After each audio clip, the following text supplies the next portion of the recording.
Welcome to Sleepy Crimes. I am Anna, your host. Tonight, we drift into the shadows of the Patterson-Gimlin film, specifically the moment it all began in the Valley of the Giants. Imagine, if you will, the deep, emerald silence of Northern California in late October, 1967. The air is thick with the scent of damp earth and ancient Douglas firs. We are traveling far from the hum of civilization, moving deep into the Six Rivers National Forest, where the mountains rise like slumbering titans. The year is 1967, and the world is a different place, less connected and more mysterious. Here, in the shadow of the Klamath River, two men are riding their horses into a landscape that feels as though time forgot to move forward. The sounds of the modern world have faded, replaced by the rhythmic clatter of hooves against stone and the distant, constant roar of water. The journey into these woods is not merely a physical one. It is a descent into a place where the boundary between legend and reality is as thin as the mountain mist. The terrain is both brutal and beautiful. The mountains here are part of a rugged chain that guards the secrets of the Pacific Northwest. We are looking at the Bluff Creek drainage, a place where the sunlight struggles to reach the forest floor through a canopy of redwoods and thick, weaving maples. In 1967, this was a land of winding logging roads, most of them narrow and prone to the whims of the weather. To reach this place, Roger Patterson and Robert Gimlin had to travel 25 miles along these treacherous paths, northwest of the tiny town of Orleans. The stillness here is heavy, a living thing that wraps around the trees.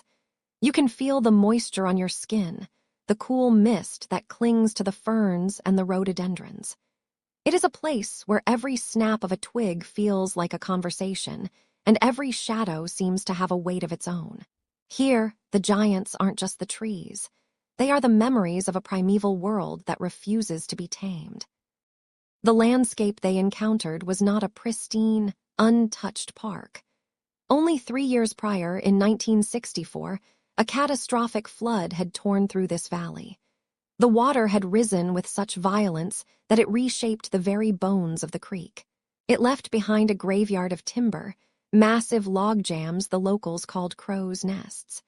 These tangles of bleached wood and uprooted stumps sat like skeletal monuments along the banks.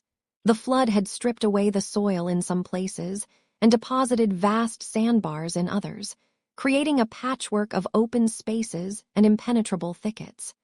This scarred earth is where our story takes root. The debris of 1964 made the travel difficult for the horses, forcing the men to weave through the labyrinth of dead wood and slippery river stones. It was a valley of obstacles, a place of transition where the old forest was trying to reclaim its ground from the scars of the rushing water. Every bend in the creek offered a new perspective on this chaotic, beautiful destruction. Roger Patterson was a man of vision and perhaps a bit of obsession. A former rodeo rider and amateur boxer, he had spent years captivated by the legends of the Oma, the wild man of the woods. He wasn't here by accident. He had heard the reports of enormous footprints found in this area since 1958, and he was determined to capture the impossible on his rented 16mm camera. Beside him was Bob Gimlin, a man of quiet strength and steady hands. Gimlin was a horseman through and through, skeptical of the myths, but loyal to his friend and curious about the adventure. They had brought 3 horses with them, packed with provisions and a hope that was as heavy as their gear. They weren't just hunters. They were explorers of a fringe reality, looking for a bridge between folklore and the physical world. As they set up their camp near the water's edge, the flickering firelight played against the dark wall of the forest, casting long, dancing shadows that seemed to watch them back from the edge of the light. The creek itself, Bluff Creek, is a tributary that feeds the Klamath. In October, the water is crystal clear and cold enough to ache. It flows over a bed of gray and white stones, whispering a constant, low-frequency song that masks the sounds of the woods. Patterson and Gimlin moved along the east bank, heading northeast, upstream. The ground here is a mix of soft silt and hard rock, a perfect medium for preserving a secret. They focused their eyes on the sandbars, looking for the heavy indentations that would prove they weren't alone in this wilderness. The atmosphere was one of intense focus. Every shift in the wind, every rustle of the dogwood leaves, was a potential sign. The horses could feel it too. Their ears would twitch toward the dense foliage of the section informally known as the bowling alley, a straight stretch of the creek where the trees stood like silent spectators. The air grew colder as the sun dipped behind the ridges, leaving the valley in a deep, violet twilight that smelled of cedar and cold stone.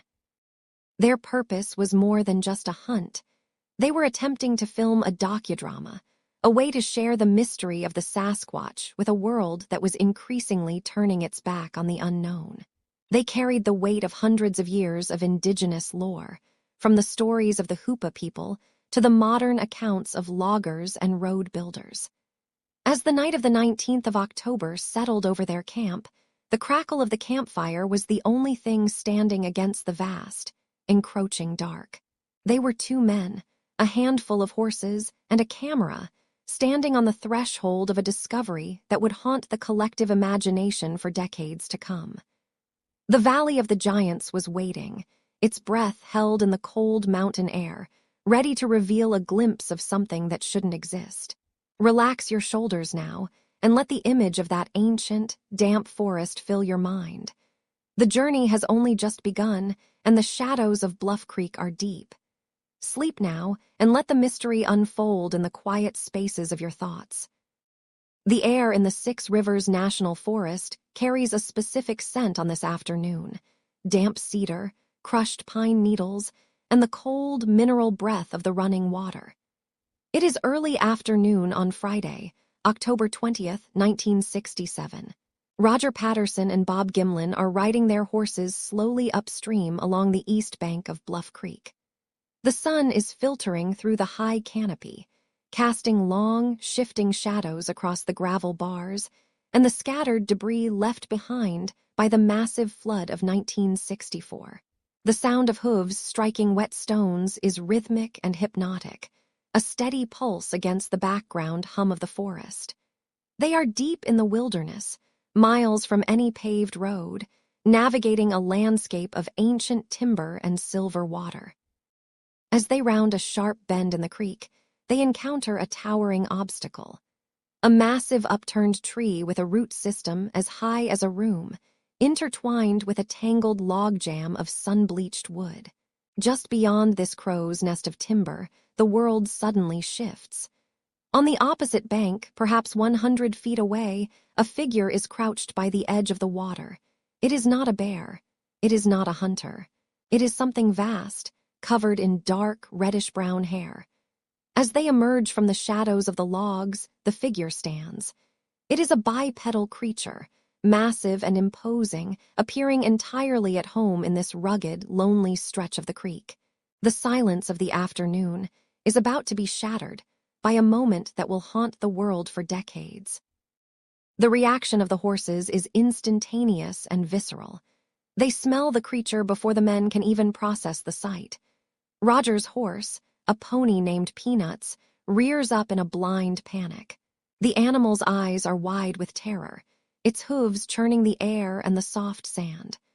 Roger is thrown, his leg momentarily pinned beneath the weight of the horse as it falls to its side.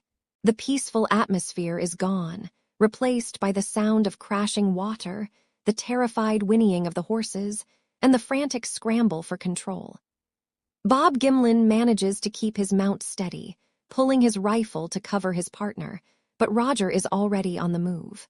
He is fueled by a mixture of adrenaline and the singular focus of a man who has spent years searching for this very shadow. Roger ignores the sharp pain in his leg, scrambling to the saddlebags to retrieve his 16mm Kodak movie camera.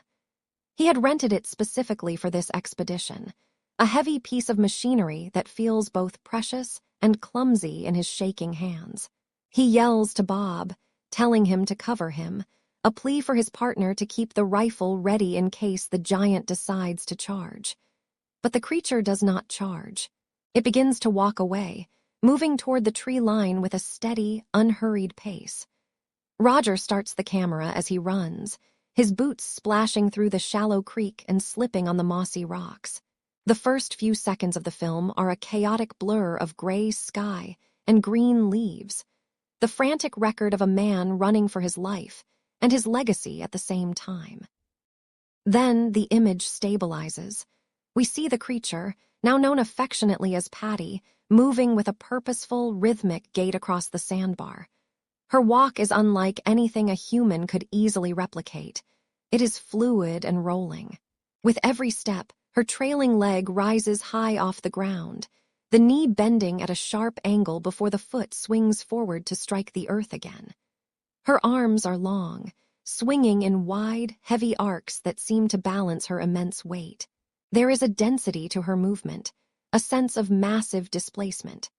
Every time her foot hits the sand, the muscles in her legs and back seem to ripple under the dark fur, absorbing the impact of a body that likely weighs over 500 pounds. She moves with a grace that is both animal and strangely human. As the distance between the camera and the creature closes to approximately 80 feet, the anatomical details become hauntingly clear. She is covered in short, dark hair that clings to a frame of powerful, functional muscles. Her head is set low on her shoulders, resting on a thick, sloping trapezius that blends into a peaked, cone-shaped skull. This is the sagittal crest, a feature seen in large primates, providing an anchor for massive jaw muscles. Her back is broad, the shoulder blades moving visibly beneath the skin as she navigates the uneven terrain of the creek bed. She is approximately 7 feet tall, a living monolith of the forest, moving with a calm indifference to the two men. From her visible breasts to her heavy, swinging arms, every detail suggests a biological reality that defies the skeptics' theories of a man in a costume. Then comes the moment that has been analyzed frame by frame for over 50 years. At frame 352, Patty reaches a point in the sandbar where she decides to look back. She does not just turn her head. Her entire upper body pivots from the waist, a heavy and deliberate movement. For a fleeting second, she looks directly toward the camera lens. Her face is a mask of primal intelligence and a touch of weary annoyance. Her eyes are dark, her brow heavy, and her features more human-like than ape. It is a look that seems to bridge the gap between myth and reality.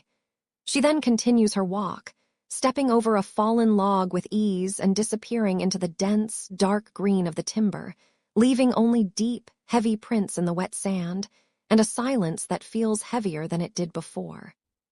The echoes of heavy brush snapping fade into the distance, leaving only the rhythmic gurgle of Bluff Creek and the frantic beating of two men's hearts. Roger stands exactly where he stopped, his camera finally still, the cold metal casing reflecting the dimming afternoon light. Beside him, Bob remains mounted, his rifle resting across his lap, eyes still fixed on the dense wall of timber where the dark shape vanished. The silence that follows is not the usual quiet of the forest. It is a heavy, expectant stillness, as if the very air has been displaced by the creature's passage. They do not speak at first. They simply breathe, the cool, damp air of late October filling their lungs as the adrenaline begins its slow, shaky retreat. The world feels different now, transformed by the realization that they are no longer alone in these woods. Then, their focus shifts from the dark horizon to the gray, loamy silt of the sandbar beneath them. Here, the evidence is not a flickering image captured on a strip of film. It is tangible, etched into the earth with a weight that defies explanation. It is deep, dark, and impossible to ignore. They move toward the first clear impression, their own boots treading lightly as if afraid to disturb the story written in the mud. The track is enormous. Roger kneels, reaching out a hand but stopping just short of touching the rim of the indentation. It measures 14.5 inches from the rounded, heavy heel to the tips of the broad, blunt toes. Across the ball of the foot, the width spans nearly 7 inches. It is a footprint of staggering proportions, far larger than any human could produce, yet it possesses a disturbing familiarity in its anatomy. The edges of the print are sharp, the mud having been compressed with such force that the sidewalls of the track stand firm. In the soft light, they can see the subtle contours of the sole, a flat, powerful surface that suggests a creature built for stability and endurance. This was not a tentative step. It was a confident, driving stride that carried a massive biological weight across the treacherous terrain of the creek bed. To truly understand the scale of what they had just seen, Roger and Bob begin to follow the line of tracks, a literal pathway into the unknown. They use a tape measure to track the distance between each footfall, the metal sliding out with a soft hiss that punctuates the quiet. The stride length is measured at 41 inches. For a human to match this distance, they would have to leap or overextend their gait in a way that would be impossible to maintain with the fluid, effortless motion they saw on the film. Each step is perfectly aligned with the next, showing no sign of the staggering or instability one might expect from a person in a heavy costume navigating uneven ground. As they walk the trackway, the men notice something even more profound. The creature's tracks are significantly deeper than the impressions left by their own heavy-duty boots or even the hooves of their 500-pound horses. This suggests a mass far exceeding that of a man, a physical presence that compressed the earth with thousands of pounds of pressure per square inch. Realizing the fragility of this evidence, the men know they must preserve it. The sky above Northern California is beginning to turn a bruised, heavy purple, and the smell of impending rain hangs thick in the valley. If the clouds break, the tracks will be washed away, becoming nothing more than a memory and a legend. They retrieve their supplies, including the bags of plaster of Paris they had carried for weeks in anticipation of this very moment. Roger begins the delicate process of mixing the white powder with the cold, clear water of Bluff Creek. The sound of the mixing is a rhythmic, wet slapping, a domestic task performed in the heart of a prehistoric wilderness. The plaster becomes a thick, creamy liquid, and with steady hands, Roger begins to pour it into the largest and clearest of the impressions. He watches as the white sludge fills the toes, the arch, and the deep, heavy heel, slowly obscuring the dark earth. It is a transition from biological mystery to chemical preservation, a way to pull a ghost from the mud and turn it into stone. As the plaster begins its chemical reaction, generating a faint warmth as it hardens, the men sit in the growing shadows, watching the white shapes solidify. They cast two distinct prints, one from the left foot and one from the right. While they wait, they examine the tracks they haven't covered, noticing an anatomical anomaly that will later baffle scientists for over half a century. In the middle of the foot, there is a clear impression of a joint that doesn't exist in humans, a mid-tarsal break. This feature allows the foot to flex upward in the middle, a trait seen in some non-human primates but never in a human being. There is also a distinct pressure ridge, where the earth was pushed back as the creature pushed off with its toes. These are not the markings of a static, wooden fake. They are the records of a living, breathing foot interacting with the soil in a complex, dynamic way. Every grain of sand, every minute ridge of skin, is being captured by the cooling plaster, creating a three-dimensional map of an encounter that shouldn't have happened. Finally, the casts are ready. With extreme care, Roger and Bob reach down and gently pry the hardened white forms from the damp earth. They come away with a soft, suctioning pop, revealing the underside of the creature's foot in startling detail. The casts are heavy, solid, and undeniably strange. As the sun dips below the towering Douglas firs and the first few drops of rain begin to fall, splashing against the dry leaves, the men look at one another. They have the film and the camera, and they have the stone feet in their hands. The evidence is complete, but the mystery is only beginning. They pack their gear with a sense of urgency, the horses shifting restlessly as the forest grows dark. The sandbar at Bluff Creek is soon reclaimed by the shadows and the rising water, but the impressions of that day in 1967 have already been etched into history. The path back to the truck is long and steep, but the weight they carry is no longer just physical. It is the weight of a secret that the world is not yet ready to believe. The air in the canyon began to thicken as the afternoon sun dipped behind the jagged peaks of the Six Rivers National Forest. It was 5 o'clock on October 20th, 1967, and the golden warmth that had illuminated the creek bed was quickly being replaced by a heavy, bruising blue. Roger Patterson and Bob Gimlin worked with a frantic, quiet efficiency. The plaster casts of the massive footprints were finally set, their white surfaces cool and hard to the touch, like artifacts pulled from a different geological era. They wrapped the casts in whatever fabric they could find, nesting them into the pack saddles with a tenderness usually reserved for injured kin. Every movement was shadowed by the weight of what they had just witnessed. The silence of the woods felt different now, no longer empty, but filled with the presence of something that had watched them from the trees. Their horses, still high-strung and twitchy, tossed their heads, their nostrils flaring at the scent of the coming rain. The ride out from Bluff Creek was a grueling trek of nearly 30 miles along narrow, winding logging roads that clung to the sides of the mountains. The shadows stretched across the trail like long, dark fingers reaching for the horses' hooves. Roger kept the 16mm Kodak camera tucked tightly against his chest, the leather strap biting into his shoulder.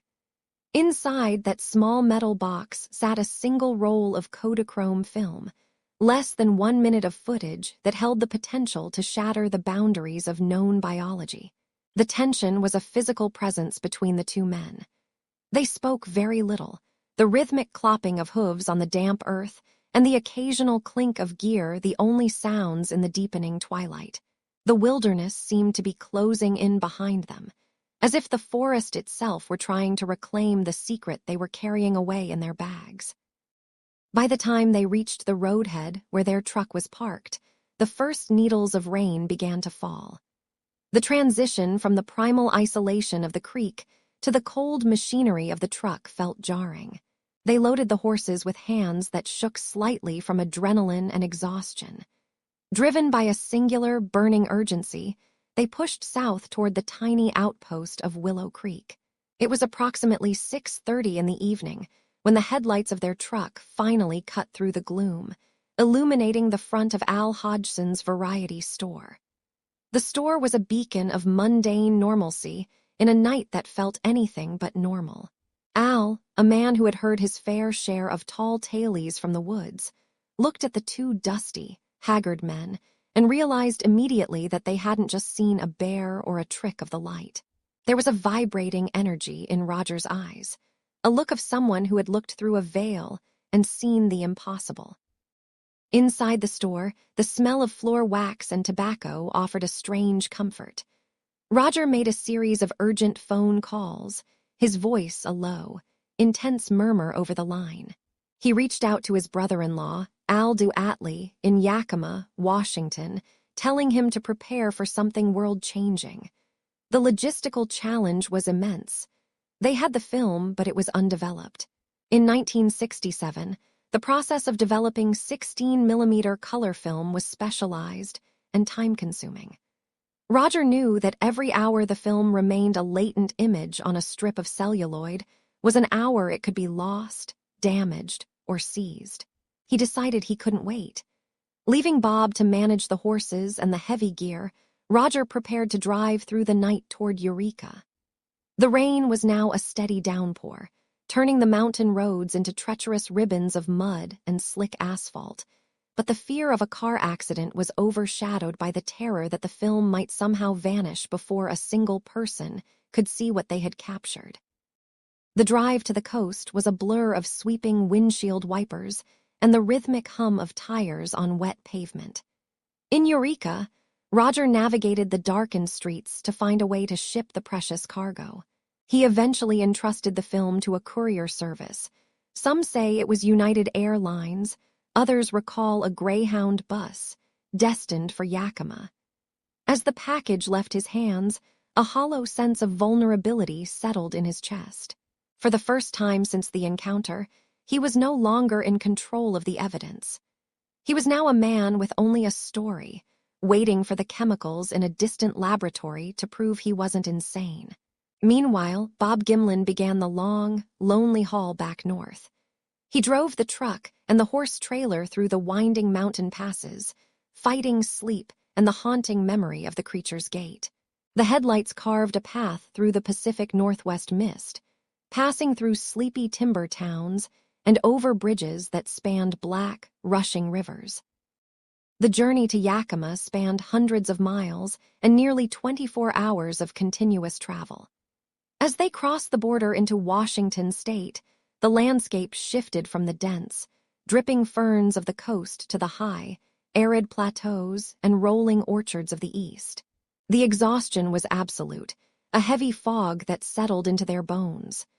Every time they closed their eyes, they saw the same image, a massive, hair-covered figure turning its head to look back at them with a calm, prehistoric indifference. They were heading home to a world that didn't yet know its history was about to be challenged. In Yakima, the lights were on in the DeAtley household, and the air was thick with anticipation. The race was nearly over, but the true ordeal, the scrutiny of the entire world, was only just beginning. For now, they were just two cowboys coming in from the rain, carrying a mystery that would refuse to stay buried in the mud of Bluff Creek. The drive back to Yakima was a hollowed-out haze of adrenaline and exhaustion. Behind the dashboard of the truck, the small yellow box of 16mm Kodachrome II film sat like a live coal, radiating a heat that only Roger and Bob could feel. They had crossed the state line into Washington in the late hours of October 1967. The landscape outside the windows, a blur of dark pines and silver-tinted moonlight. Every mile felt like 1,000, the rhythm of the tires humming a song of anticipation against the asphalt. Roger's hands never quite left the vicinity of that film. It was no longer just a plastic canister of celluloid. It was the physical manifestation of a dream he had chased through the mud and the rain for years. When they finally pulled into the familiar streets of Yakima, the town was asleep, unaware that the two tired men in the dusty truck were carrying a piece of history that would soon tear the world's reality asunder. But the film was still a secret, locked away in its chemical shell. To see what they had truly captured, the light had to be invited in through the slow, meticulous process of development. Roger's brother-in-law, a businessman named Al DeAtley, was the bridge between the wild banks of Bluff Creek and the sharp reality of the screen. In the days following their return, there was a frantic, quiet rush. The film was reportedly sent off, perhaps by airmail or delivered to a specialty lab capable of handling the delicate 16mm stock. For those few days of waiting, the world remained the same, yet for Roger, time had slowed to a crawl. He lived in the space between the chemical baths of the laboratory, imagining the silver halides on the film strip shifting and darkening to form the shape of the creature. He knew what he had seen, but until it was projected, until it was real enough to touch with his eyes, it remained a phantom of the forest floor. The first screening took place in the intimate, quiet shadows of a private home. Imagine a living room in 1967, the air thick with the scent of percolated coffee and the faint, ozone tang of electronic equipment warming up. Roger, Bob, and Al DeAtley gathered as the sun dipped below the horizon, turning the windows into dark mirrors. A Bell and Howell projector sat on a table, its metal casing cool to the touch before the power was toggled. There was a sharp click as the lamp flickered to life, casting a brilliant, rectangular beam of white light across the room, illuminating the dust motes dancing in the air. The sound began then, a rhythmic, mechanical chatter, the rapid-fire heartbeat of the projector claws pulling the film through the gate. It was a comforting, hypnotic noise that filled the silence of the room, a precursor to the revelation that was about to unfold against the wall. The footage didn't start with the creature. It began with the mundane, the prologue of their journey. The first few minutes were filled with shaky, handheld shots of the men on horseback, moving through the dense, emerald canopy of the Northern California wilderness. On the wall, the colors were saturated and deep, the browns of the horses, the vibrant greens of the ferns, and the pale gray of the creek stones. You could hear the breath of the watchers in the room, steady and expectant. They watched the screen as Rogers filmed self-navigated the terrain, the camera swaying with the movement of the horse. It was a home movie of a hunting trip, or so it seemed, until the camera suddenly jerked. The frame whipped across the trees, a blur of motion that signaled the moment of the encounter. The atmosphere in the living room shifted instantly, the air grew heavy, and the trivialities of the day vanished. Then she appeared. A dark, upright shape emerged from the right side of the frame, walking with a heavy, fluid grace across the sun-dappled sandbar. The room went utterly silent, save for the relentless clicking of the projector. There, in grainy detail, was the creature they would come to call Patty. She was massive, her fur a dark, reddish-brown that seemed to absorb the light. As she moved, the men in the room saw things they hadn't been able to process in the frantic seconds of the actual event. They saw the ripple of muscles beneath the skin of her thighs. They saw the pendulous sway of her breasts, a detail that confirmed this was a female of her kind. Most hauntingly, they watched as she reached the center of the clearing and turned her head. It wasn't a quick, animalistic twitch, but a slow, deliberate look back over her right shoulder, her eyes seemingly fixing on the camera, and by extension, everyone in that small Yakima living room. The reaction was a complex tapestry of emotions. Roger was ecstatic, a man who had finally found his proof, his giddy laughter breaking the silence as the film reel reached its end and began to slap rhythmically against the take-up spool. He saw a gold mine, a legacy, and a truth that no one could deny. But Bob Gimlin sat in a different kind of silence. To Bob, the film was almost disappointing compared to the raw, visceral power of the living, breathing being he had stood just feet away from. He famously remarked that the film didn't show half of what he had seen with his own eyes. Al DeAtley, the pragmatic businessman, looked at the flickering white light of the empty screen and realized that his life, and the lives of the men before him, were about to be pulled into a storm of public scrutiny that none of them truly understood. They had the film, but they had no idea that they were now the guardians of the world's greatest mystery. The transition from the mud-slicked banks of Bluff Creek to the hallowed, marble-lined hallways of the Smithsonian Institution was more than just a journey across the continent. It was a collision of two worlds. In the early weeks of 1968, the air in Washington, District of Columbia, was crisp and biting, a sharp contrast to the humid, evergreen shadows of Northern California where the footage had been born. Roger Patterson, a man fueled by a restless, almost desperate energy, carried his 16mm reel like a sacred relic. He believed, with a fervor that bordered on the religious, that once the men of science laid their eyes upon the figure he called Patty, the world would never be the same. He imagined the doors of academia swinging wide, the skepticism of the ages evaporating like morning mist under the heat of undeniable proof. But the halls of the Smithsonian are long and echoing, and they do not warm easily to the dreams of outsiders. Imagine the scene inside one of those sterile, high-ceilinged screening rooms. The lights are dimmed, casting the beige walls into a deep, velvet gloom. The only sound is the rhythmic, mechanical clicking of the projector, a steady heartbeat in the silence. A beam of dusty light cuts through the darkness, illuminating millions of tiny motes dancing in the air before hitting the white screen.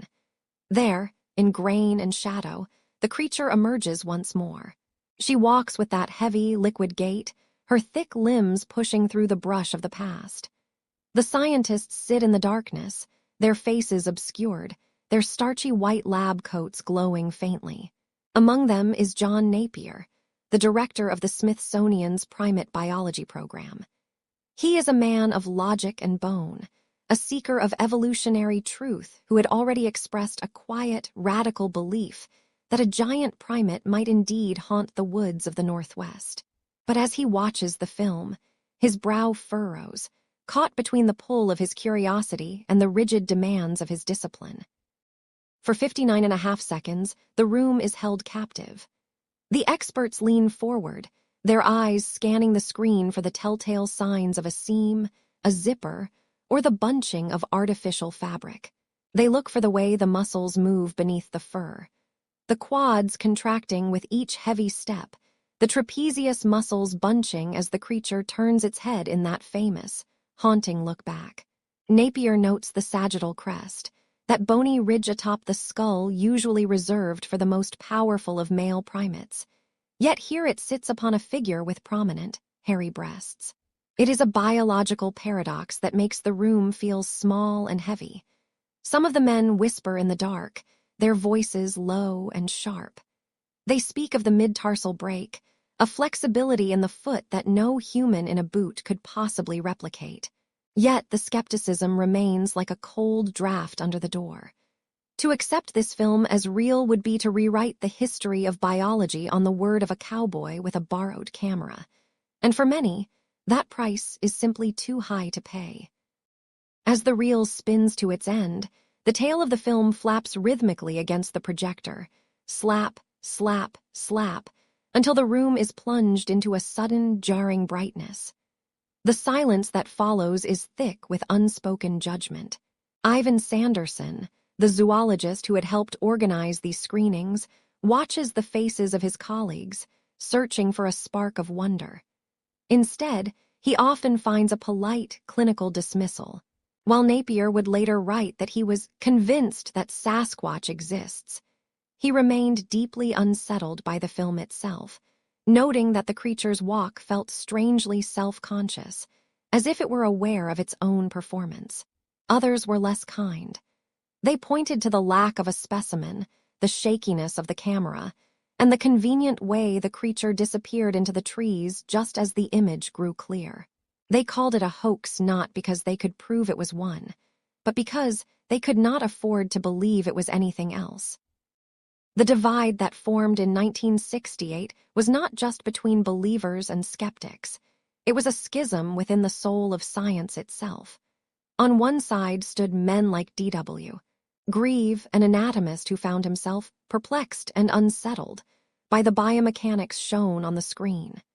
He studied the film at 18 frames per second, and then at 16, calculating the weight and the stride, finding that the creature possessed a mass and a power that seemed to exceed human limits. On the other side were those who saw only the tabloid nature of the subject. They feared that by even looking at the film, they were staining the reputation of their institutions. The poor quality of the early copies, blurry, dark, and multi-generational, only served to deepen the fog. The experts were looking at a ghost, and the harder they stared, the more the details seemed to dissolve into grain and gray shadow, leaving them with nothing but their own biases to fill the gaps. Outside the Smithsonian, the world was changing, but inside those quiet rooms, time seemed to stand still. Roger Patterson waited in the corridors, his hat in his hands, hoping for a word of validation that would never truly come in the way he envisioned. He had brought the wilderness to the city, but the city had no place for it. The scientific reception of 1968 was a dance of avoidance. The film was neither debunked nor embraced. It was simply filed away in a drawer of mysteries that were too uncomfortable to solve. But even as the experts returned to their bones and their ledgers, the image of Patty remained burned into the back of their minds. She was a shadow that refused to stay in the woods, a flickering presence that suggested, however quietly, that the world was still far larger and far more mysterious than the four walls of a laboratory could ever contain. The air in the screening room grows stale as the projector is finally switched off. The smell of hot metal and old dust lingers. For a brief moment, the divide between the known and the unknown had been bridged by a thin strip of celluloid. As we move further into the story, we see that this rejection didn't kill the legend. It only forced it underground, where it would fester and grow, transforming from a simple film into a modern myth. The scientists may have walked away, but the creature on the screen continued her eternal walk through the brush, her head turned back, watching us from the edge of the 1967 timberline, waiting for a generation that might finally be ready to see her for what she truly is. For now, the mystery remains suspended in that grainy, flickering light, a secret kept by the trees and the men who dared to go looking for them. The silence in the room is heavy now, a thick blanket of quiet that followed the mechanical whir of the projector. In that stillness, your mind begins to loop the images you just saw. You don't see a monster. You see a machine of bone and muscle. Scientists and anatomists have spent thousands of hours staring into those grainy frames, looking past the fur to the mechanics beneath. They speak of a compliant gait. When a human walks, we move like a falling pendulum. Our knees lock straight with every step, a rigid efficiency that saves us energy on flat ground. But the figure in the 1967 film does something entirely different. Its knees never fully extend. It moves in a perpetual crouch, a smooth, gliding motion that seems to ignore the uneven rocks and tangled roots of the creek bed. Think about the strain of that movement. If you were to bend your knees and try to stride across a room without ever straightening them, your thigh muscles would begin to burn within seconds. It is a grueling, exhausting way for a human to travel. Yet, the creature, the one we have come to call Patty, carries her massive weight with a fluid, rhythmic grace. This lack of knee extension is one of the most debated pieces of the entire puzzle. Specialists in biomechanics have noted that for a human to mimic this in a heavy, restrictive suit, they would need the strength of a professional athlete and the balance of a tightrope walker. The knee thrusts forward, staying flexed even as the foot strikes the dirt. It is a primitive, powerful way of moving that suggests a body designed for the rugged world.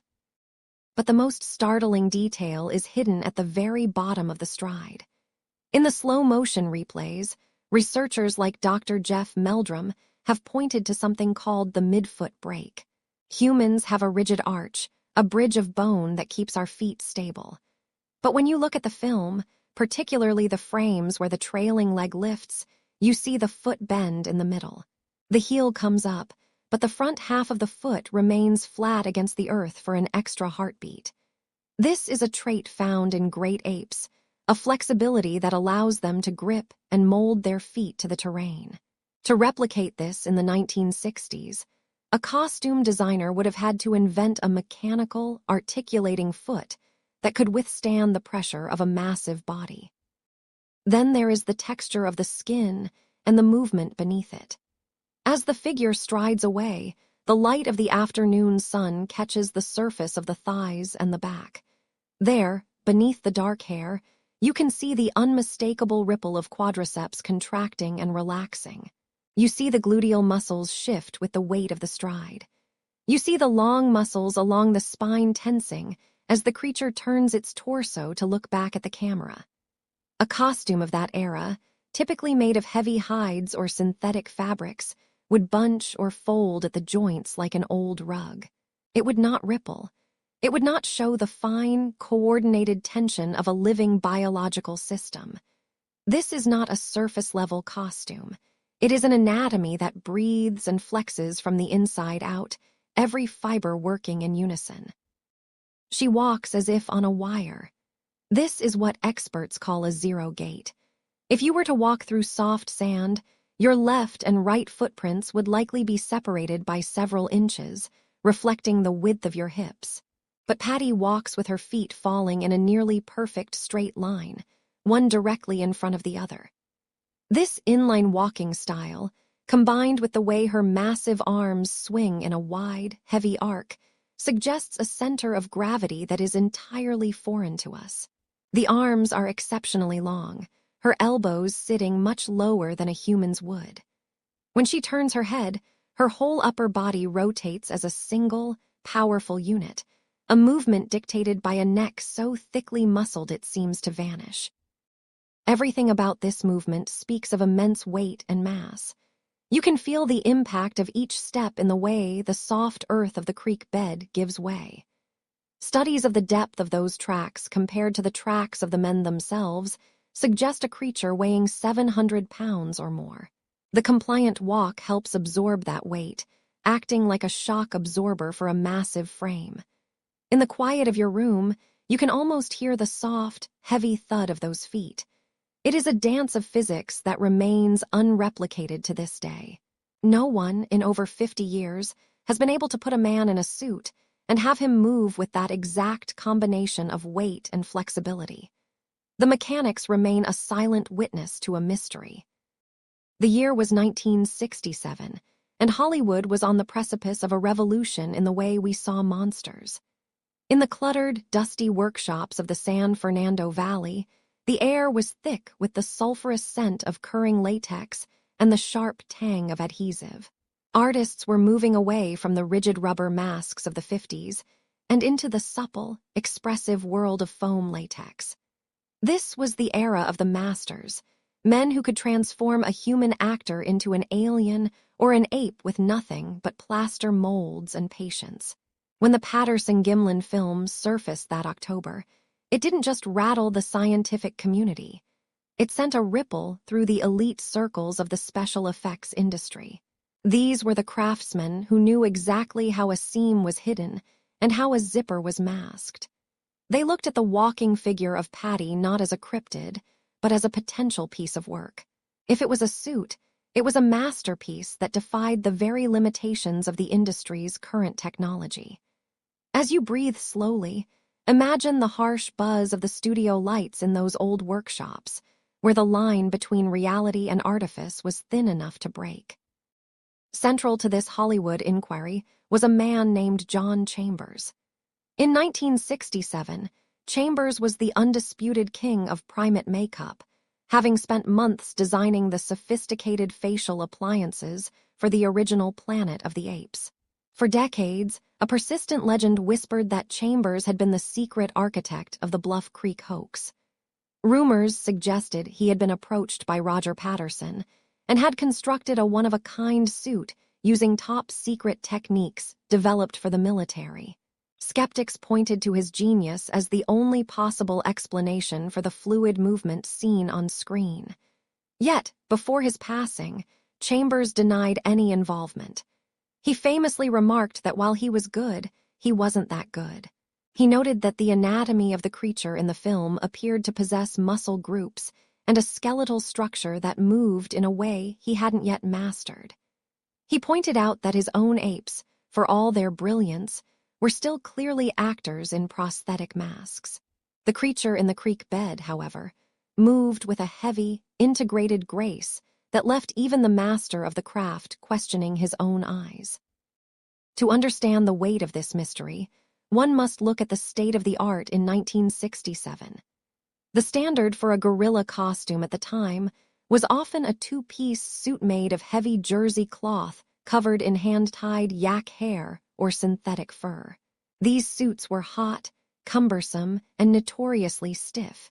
If you have ever seen the television shows of that era, like Gilligan's Island or Lost in Space, you might recall the gorillas played by Janos Prohaska or Bob Burns. They were excellent performers, but their suits had visible tells. There were bags at the joints where the fabric bunched, and the fur often had a characteristic shag carpet texture that didn't reflect light naturally. Most importantly, these suits lacked any internal musculature. When a man in a typical gorilla suit walks, you see the fabric shift independently of the body underneath. But as the figure in the film steps across the sand, experts like Bill Munns have pointed out something startling. You can see the distinct ripple of a quadriceps muscle and the flex of a calf. It is a level of anatomical detail that would have required a form-fitting, multi-layered suit that simply did not exist in the catalogs of the late 60s. The inquiry deepened when investigators examined the finer details of the creature's physiology. One of the most controversial features was the presence of large, swinging breasts. From a hoaxer's perspective, this was a bizarre and risky choice. In the mid-60s, the public image of Bigfoot was almost exclusively male, a hulking, aggressive beast. Adding female anatomy didn't just make the suit more complicated to build. It added a layer of biological realism that few had ever considered. Furthermore, digital scans of the film have revealed what some call the hernia, a small, distinct lump on the creature's right thigh that moves under the skin as the muscle contracts. For a special effects artist to include such a imperfect biological detail would be a stroke of genius unheard of at the time. Costume makers of the era typically aimed for symmetry and perfection. The creature at Bluff Creek was asymmetrical, scarred, and covered in matted, dirt-clotted fur that looked as though it had been lived in for years, not pulled from a trunk in the back of a truck.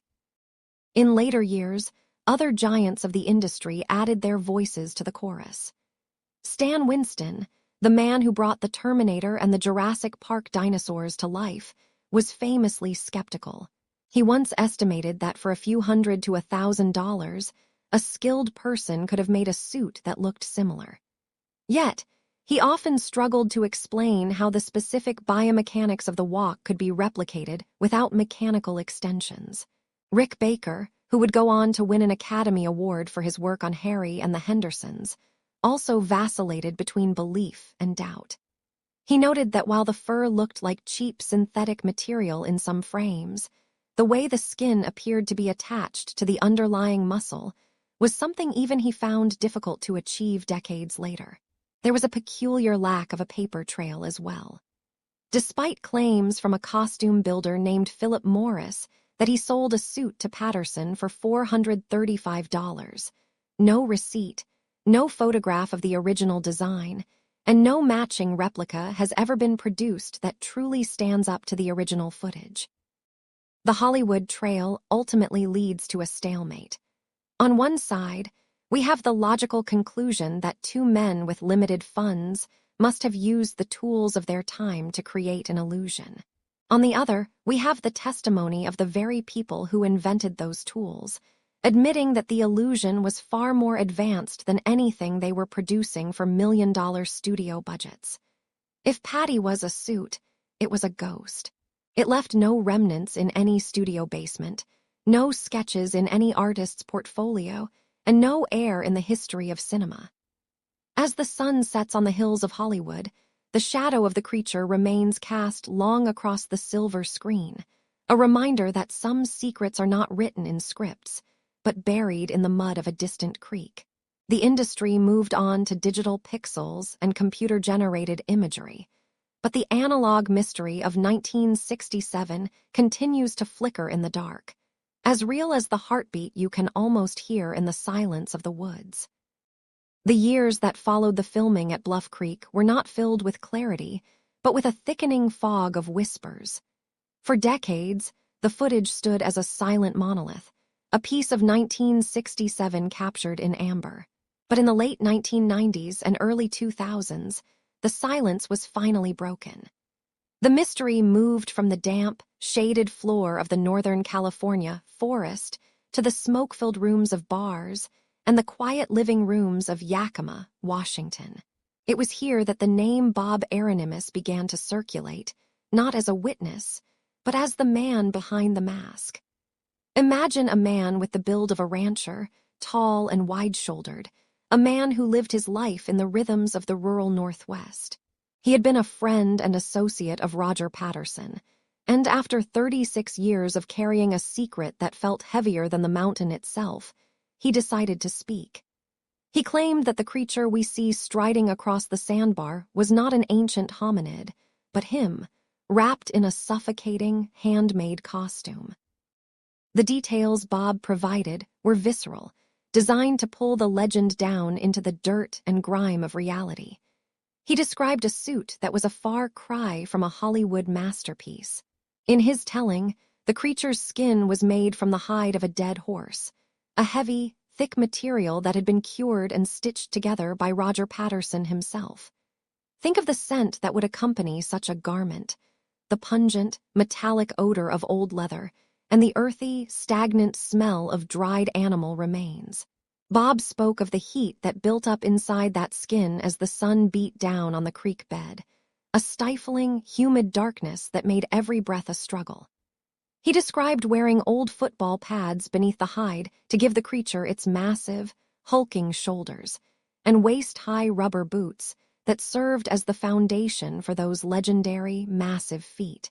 It was a picture of a crude, uncomfortable labor, a blue-collar deception born of desperation, and a dream of easy money. However, as soon as the light of scrutiny was turned toward this confession, the clouds of doubt began to swirl. While Bob Aronimus was telling his story in the Pacific Northwest, another claim was emerging thousands of miles away in North Carolina. Philip Morris, a professional costume maker with a shop full of masks and synthetic fur, came forward with a very different version of events. He claimed that in 1967, he had sold a gorilla suit to Roger Patterson for $435. This was not a suit made of horsehide and old football pads, but a standard carnival costume made of a synthetic material called dinyl. Morris described a suit that was light and easy to move in, a garment meant for stage shows and haunted houses. Here, we encounter the first major tier in the fabric of the hoax theory. If Roger bought a professional costume from a shop in Charlotte, why was Bob Aronimus describing a rotting horsehide suit built in a garage in Yakima? The two stories, meant to debunk the film, seemed to only debunk each other. The inconsistencies only deepened when researchers looked at the physical mechanics of the claims. Philip Morris insisted his suits were made with separate hand and foot components, yet Bob Aronimus remembered the suit as a single, continuous piece that he stepped into like a pair of oversized coveralls. When Bob was asked to recreate the famous walk, the results were jarringly different from the figure on the film. His gait was that of a man in heavy boots, a rhythmic, human stomp that lacked the fluid, compliant movement seen in the creature known as Patty.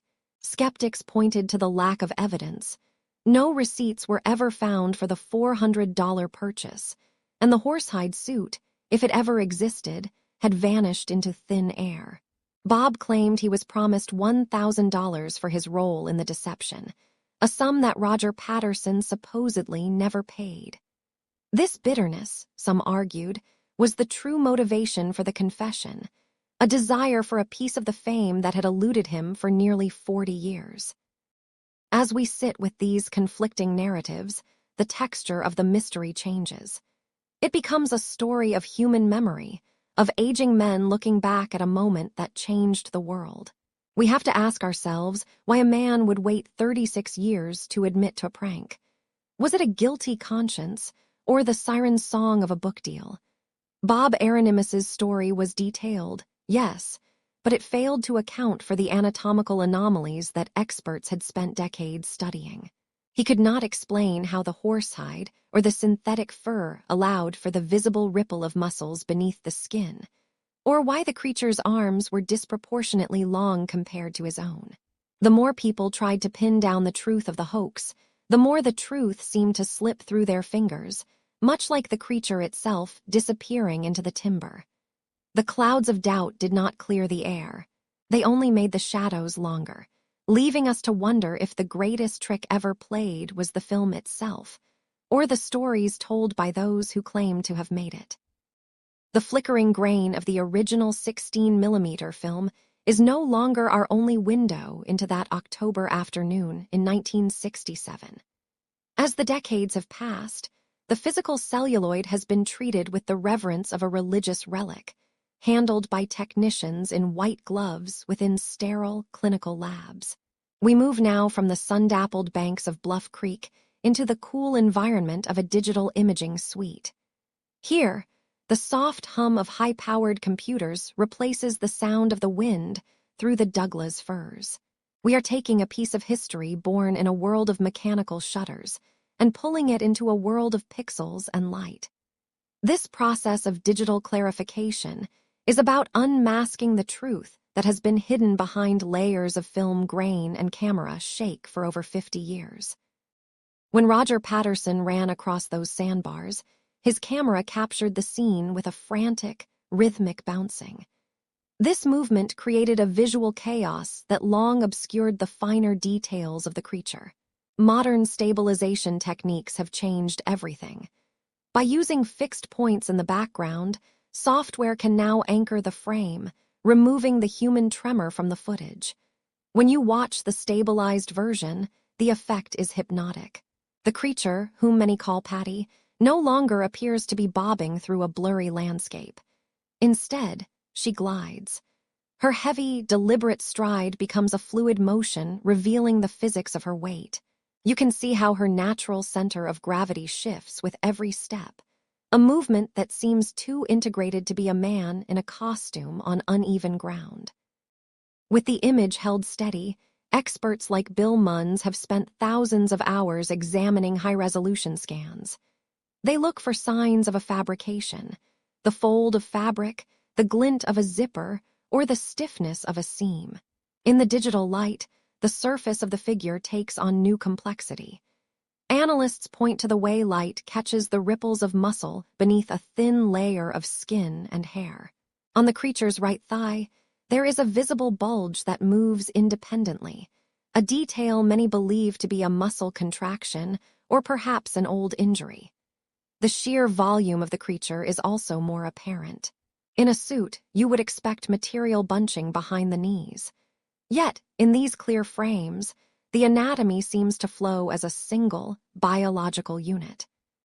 Perhaps the most compelling evidence is the mid-tarsal break. Human feet are rigid, built for stability with an arch that does not bend in the middle. However, non-human primates possess a joint allowing the foot to flex significantly between the heel and the toes. When analysts slow the film down to a fraction of its original speed, they focus on the moment Patty's trailing foot leaves the sandy earth. There is a distinct, upward bend in the middle of the foot, a flexibility almost impossible for a human actor wearing a rigid, oversized boot. To recreate this in 1967, a hoaxer would have had to design a prosthetic foot with complex mechanical joints, a feat of engineering far beyond the reach of two cowboys with a rented camera. The search for a zipper or a seam continues to be a focal point for skeptics. They look at the neck and the wrists, searching for the transition between a mask and a bodysuit. Digital enhancement allows us to peer into the shadows under the creature's armpits and between its legs. What researchers have found instead are details that add to the biological mystery. They see the play of the gluteal muscles, which appear to fire and release with each step. In the 1960s, Hollywood costumes were notoriously stiff in these areas because of the difficulty of mimicking muscle movement under fur. Here, the hair seems to grow directly from the skin, moving in response to the tension of the muscles beneath. Even the breasts show a pendulous movement and weight that experts find difficult to simulate. For all the clarity digital science provides, the mystery does not vanish. We can see the creature more clearly than Roger Patterson ever did, but the extra pixels do not provide a final answer. They only present us with a more detailed enigma. We are left looking at the texture of hair and the flexion of a foot, wondering if we are witnessing a miracle of biology or the greatest work of performance art in the 20th century. As the computer fans whir and the screens glow, we realize that technology can bring us closer to the image, but the truth remains just out of reach, tucked away in the shadows of the woods. The clarity has not ended the debate. It has merely given us more to wonder about as we drift towards sleep. The final chapter of this journey begins not in the shadowed glades of California, but in a quiet hospital room in Yakima, Washington. The year was 1972.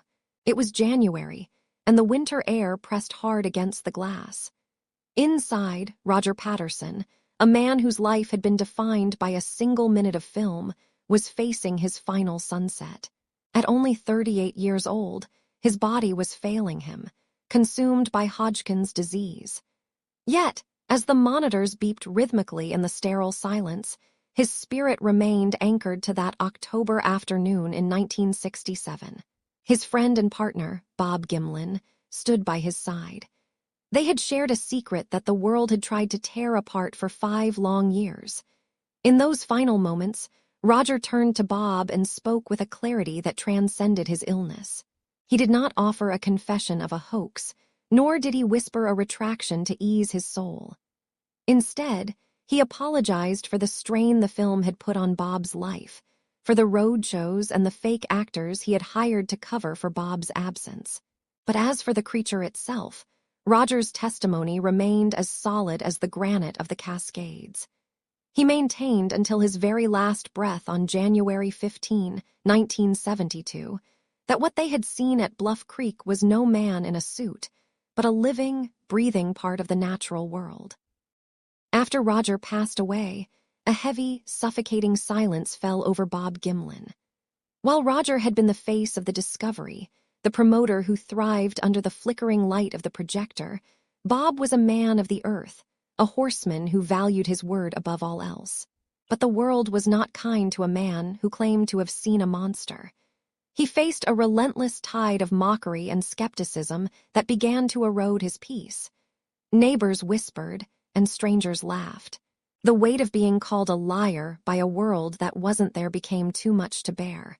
So, Bob did the only thing he felt he could do to protect his dignity. He stopped talking. For 35 years, the man who had stood just feet away from a legend became a ghost in his own story. He retreated to his ranch, focusing on the honest labor of working with horses and the quiet reliability of the seasons. He locked the memory of that day away in a dark corner of his mind, allowing the film to wander the world without him. It wasn't until 2005 that he finally stepped back into the light, finding a community of researchers who didn't see him as a charlatan, but as a venerable witness to a profound mystery. Now in his 90s, Bob's voice remained steady, his eyes still reflecting the memory of a giant walking through the sand. While the men grew old or passed into memory, the film itself took on a life of its own. It became the cornerstone of a new kind of mythology, a digital artifact that refused to be dismissed. We look at frame 352, and we see a silhouette that has become more famous than almost any other image in the history of the unexplained. Scientists have spent thousands of hours dissecting those 59.5 seconds of grainy 16mm film. They speak of the mid-tarsal break in the foot, a feature unknown to costume designers of the 1960s. They point to the shifting musculature beneath the dark fur, the way the quadriceps contract, and the trapezius muscles bunch as the creature turns its head. Even with the best special effects of the era, from the masterminds behind the great ape movies of the day, no one has been able to convincingly replicate the fluid, heavy gait of the creature we call Patty. It is a paradox captured in amber. The more we sharpen the image, the more details we find that suggest life, and yet the more elusive the truth becomes. There is no middle ground with the Patterson-Gimlin film. It is either the most sophisticated hoax ever perpetrated by 2 rodeo men with a borrowed camera, or it is the only proof we have that we are not alone in the vast cathedrals of the forest. Back at Bluff Creek, the landscape has reclaimed its secrets. For decades, the exact location where Roger and Bob stood was lost to the encroaching brush and the shifting path of the water. The flood of 1964 had cleared the area, but the years that followed brought back the alders and the thick undergrowth, weaving a green veil over the sandbar. It wasn't until 2011 that dedicated researchers finally rediscovered the site, matching the ancient, gnarled trees in the background of the film to the giants still standing today. To visit that place now is to stand in a living museum. The air is cool and carries the scent of damp earth and pine needles. The creek still babbles over the stones, a soft, eternal sound that drowns out the noise of the modern world. There is a profound stillness here, a sense that the forest is watching. The logging roads have crumbled, and the silence has deepened. It is a place where it feels entirely possible that something could step out from behind a redwood and vanish just as quickly. The mystery of the Patterson-Gimlin film is not just about what is on the celluloid. It is about the enduring power of the wilderness to hold its breath and keep its treasures hidden from those who only seek to conquer it. As we reach the end of our investigation, we find that the mystery has not diminished with time. If anything, it has grown more beautiful. In an age where every corner of the globe is mapped by satellites and every moment is captured in high definition, the Patterson-Gimlin film remains a sanctuary for the imagination. It reminds us that there are still horizons we haven't crossed and shadows that don't belong to us. Roger Patterson died a believer, and Bob Gimlin lives as one, their lives forever tethered to a few seconds of movement in the sun. Perhaps the answer doesn't matter as much as the feeling the film evokes. The sudden realization that the world is much larger and more mysterious than we dare to dream. We are like children looking through a keyhole into a vast, dark room, catching a glimpse of something magnificent and strange before it walks out of view. The grainy footage is our collective dream, a flickering candle held up against the dark. We can let the questions go now. We can accept that some things are meant to remain unsolved, drifting in the quiet spaces between the trees. The story of the film is a story of faith, of friendship, and of the enduring silence of the redwoods. The case rests now. Let the details fade. You are safe. Close your eyes, breathe deeply, and have a good night. Sleep well.